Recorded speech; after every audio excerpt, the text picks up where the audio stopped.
So we'll discuss about competitiveness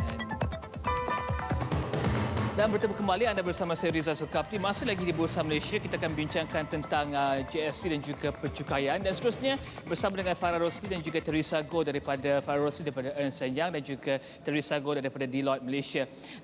Let's talk about making the country competitive, because I think every year the government announces a set of tax incentives to increase investment, to increase activities, economic activities in certain sectors. How do we go about moving forward? And also looking at the corporate tax rate, which is at about 25% maximum right now. How do we relook at that to also make sure that Malaysia stays competitive? Do we need to even relook at that at the current condition right now? Yeah, thanks, Rizal. Tax and the positioning of Malaysia to attract foreign investor is always a topic that has always been spoken. And in fact, government has introduced lots of measures to make Malaysia competitive. And if you look at the location of Malaysia, is actually the perfect location. We have access to an Asian population of 3.6 billion.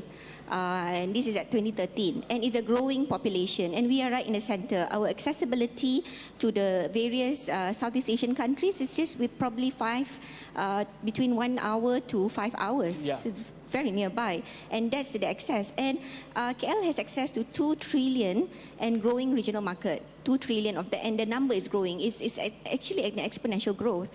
And our tax rate currently at 25% is amongst the lowest. But of course, Thailand has a 20% corporate tax rate, and Singapore has a 17% tax rate. And the 25% that we have was just a slight reduction from earlier. When 1997, it was 28%, and now it's reduced to 25%, right? So if you look at it, it was just a small drop. And I think in order for us to remain competitive, the reduction in the corporate tax rate needs to be relooked at.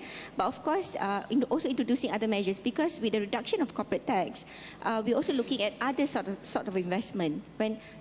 When there are investors coming in, of course, there will be training to our people, upskill the manpower, economy, spending at the local level will increase, transfer of technology or intangible properties, and development of our own market by utilizing, say, vendors. And we had also vendor development program whereby the vendors or the suppliers could work together with multinationals. So there's a lot of transfer of knowledge. And in terms of incentive, tax incentive, you look at it, we have a range of tax incentive, but my own personal view is that I feel that some incentive needs to be looked at to cater to the new demands, the requirements of businesses in the different sectors. And what we're looking at is, of course, we're talking about value add, increase in capability of our people, and also development of technology. So incentives such as operational headquarters, IPC, some of you may have heard it, or it's a procurement center incentive or regional distribution center, may need to be looked at in terms of the condition that's stated therein to attract new investors into the country.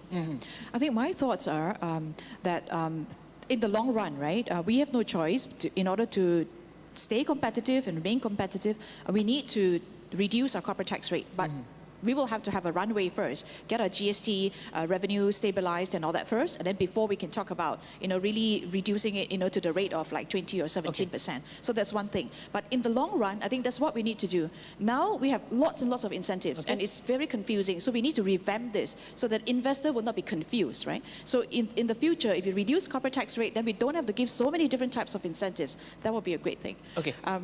Yeah. Okay. Unfortunately, we have to go for a short break, and after that we come back. We have a new topic. But thank you so much, Farah, and also Theresa, for being with us today. Today, Farah Rosley, Rakan Niaga Perkhidmatan Cukai Perniagaan daripada Ernst & Young Malaysia, dan juga Theresa Goh, Pengarah Eksekutif dan juga Rakan Niaga Percukaian daripada Deloitte Malaysia, dan juga ahli lembaga MIKPAM, bincangkan tentang GST dan juga tentang percukaian di Malaysia. I wish we had more time to discuss about that, but unfortunately we don't. Thank you so much for being here. Dan kita akan berehat sekali, kembali selepas ini.